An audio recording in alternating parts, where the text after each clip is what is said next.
کہ یعنی کہ کوئی نبی بھی ہوا تو تم نے بھی پھر نبی محمد رسول اللہ صلی اللہ علیہ وآلہ وسلم کے بعد اپنی نبوت کو چھوڑ کے اس نبی کا امتی بن جانا ہے، اور اس نبی کا امتی بننا کوئی چھوٹا شرف ہے۔ حضرت عیسیٰ نے تو دعا کی تھی کہ اللہ مجھے اس نبی کا امتی بنا دے، اور وہ امتی بنیں گے۔ اور اس سے قبل بھی ایک اور دلیل ملتی ہے کہ حضرت عیسیٰ آئیں گے تو پیغمبر آسمان دنیا سے پیغمبر اتریں گے، لیکن جب آئیں گے اللہ کے نبی کی شریعت میں تو نبی علیہ الصلوۃ والسلام کا کلمہ پڑھیں گے، اپنا کلمہ نہیں منوائیں گے، نبی کے امتی بن کے آئیں گے بلکہ نبی بن کے نہیں آئیں گے۔ اسی طرح اللہ کے نبی صلی اللہ علیہ وسلم نے ایک دفعہ حضرت عمر رضی اللہ تعالیٰ عنہ کے ہاتھ میں تورات دیکھی نا، اللہ کے نبی کی آنکھیں سرخ ہو گئیں، فرمانے لگے اللہ کے نبی یہ میرے پاس تورات کا ٹکڑا ہے۔ اللہ کے نبی خاموش رہے۔ جب حضرت عمر رضی اللہ تعالیٰ عنہ نے اس کو پڑھنا شروع کیا تو اللہ کے نبی صلی اللہ علیہ وآلہ وسلم کی آنکھیں سرخ ہو گئیں۔ حضرت ابو بکر صدیق رضی اللہ تعالیٰ عنہ بڑے فقیہ انسان تھے، اور دیکھا جب اللہ کے نبی کے چہرے سے اس کیفیت کو تو حضرت عمر رضی اللہ تعالیٰ عنہ سے فرمایا کہ عمر تجھے گم کرنے والیاں گم کریں، کیا تو اللہ کے نبی کا چہرہ نہیں دیکھتا؟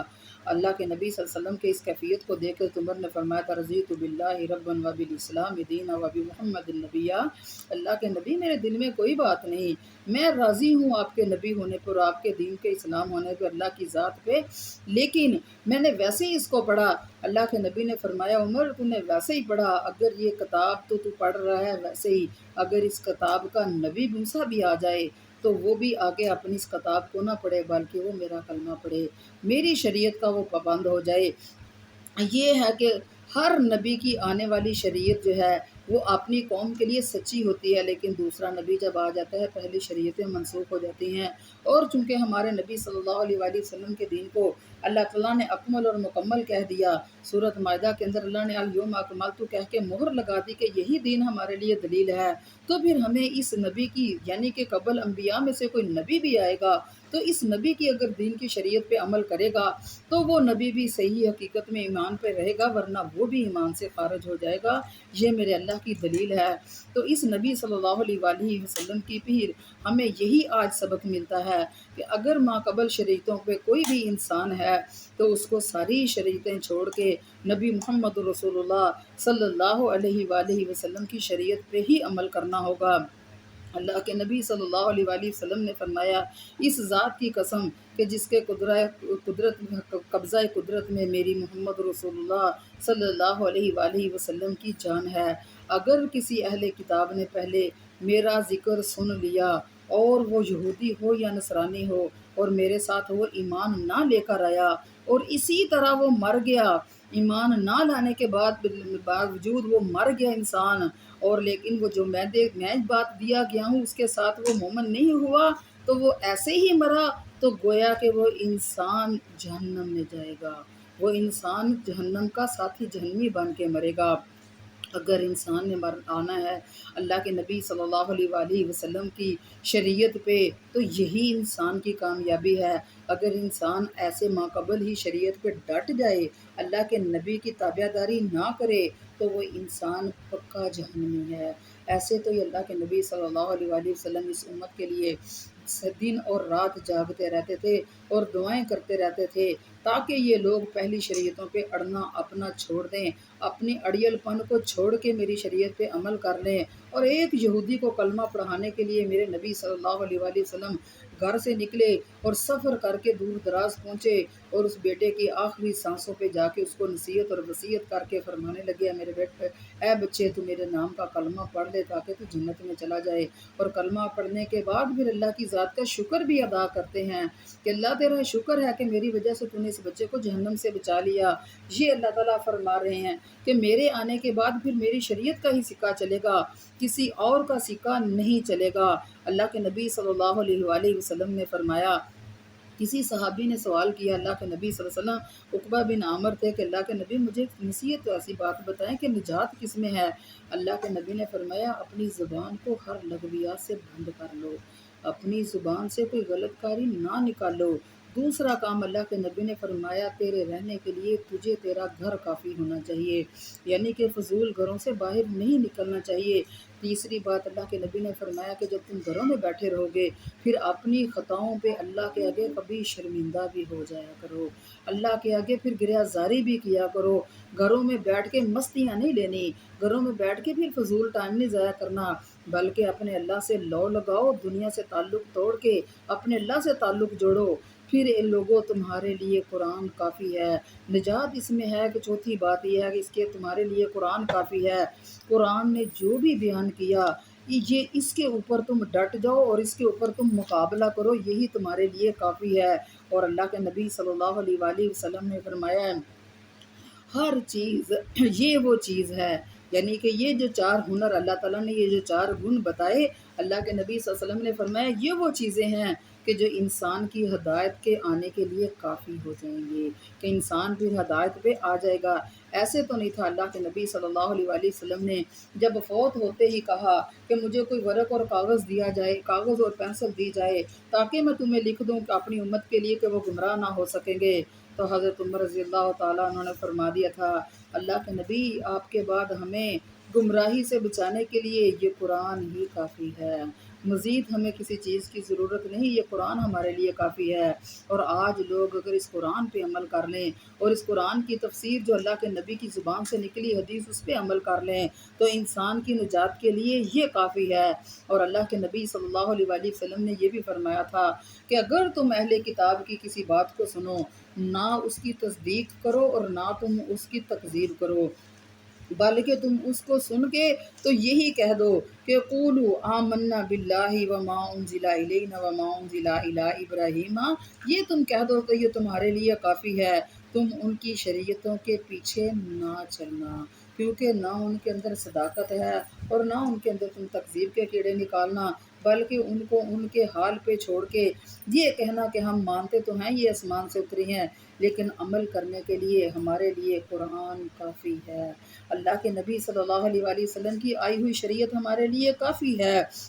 وما اوتی النبیون من ربہم، جو نبی دیے گئے ان کے لیے ہر امت کے لیے اپنے نبی کا دیا ہوا علم اور شریعت کافی تھی، مگر نبی محمد رسول اللہ صلی اللہ علیہ وآلہ وسلم کے آنے کے بعد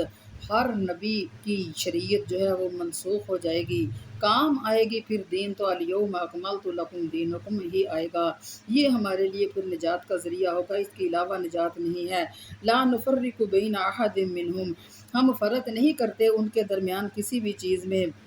یعنی کہ کسی بھی پیغمبر کے اندر ہم کسی قسم کا فرق نہیں کرتے۔ فرق اس طرح ہم نہیں کرتے، فرق کا مطلب یہ ہے کہ اللہ تعالیٰ نے آسمان دنیا کے اندر جتنے بھی انبیاء بھیجے ہیں نا وہ سارے کے سارے اللہ کے بندے ہیں، غلام ہیں، ان کے اندر یہ اس بات کے اندر کسی بھی نبی کی ذات میں فرق نہیں ہے، سب کے سب اللہ تعالیٰ کی شریعت اور اللہ تعالیٰ کا پیغام لے کر آئے ہیں، اللہ تعالیٰ کی دین کی واز کرنے کے لیے آئے ہیں، اس بات میں بھی کسی نبی کے اندر فرق نہیں کرنا چاہیے، اللہ کے پیغام پہنچانے میں اللہ کا بندہ ہونے میں ان میں فرق نہیں کرنا چاہیے۔ اور دوسری بات لا نفرق بین احد، یہ تو ہوگی کہ ان دونوں باتوں میں فرق نہیں کرنا، لیکن اللہ تعالیٰ نے خود ہی تیسرے پارے کے شروع میں فرما دیا کہ تلک الرسل فضلنا بعضهم علی بعض، اللہ نے بعض انبیاء کو بعض پر فضیلت دی ہے، اور اس کی دلیل قرآن سے اور حدیث سے اس طرح ملتی ہے جیسے اللہ کے نبی صلی اللہ علیہ وآلہ وسلم کے کسی صحابی کو عیسائی نے تمانچہ مارا، صحابی نے عیسائی کو تمانچہ مارا تو اللہ کے نبی نے فرمایا تھا میرے صحابہ مجھے کسی نبی پہ فضیلت نہ دیا کرو، بلکہ میں جب قیامت کے دن اپنی قبر شک میری ہوگی تو میں اٹھوں گا تو میں دیکھوں گا سب سے پہلے ہوش میں آؤں گا، تو جب میں اٹھوں گا تو میں دیکھوں گا حضرت موسیٰ علیہ السلام جو ہیں وہ اللہ تعالیٰ کے عرش کا پایا جو ہے وہ تھام کے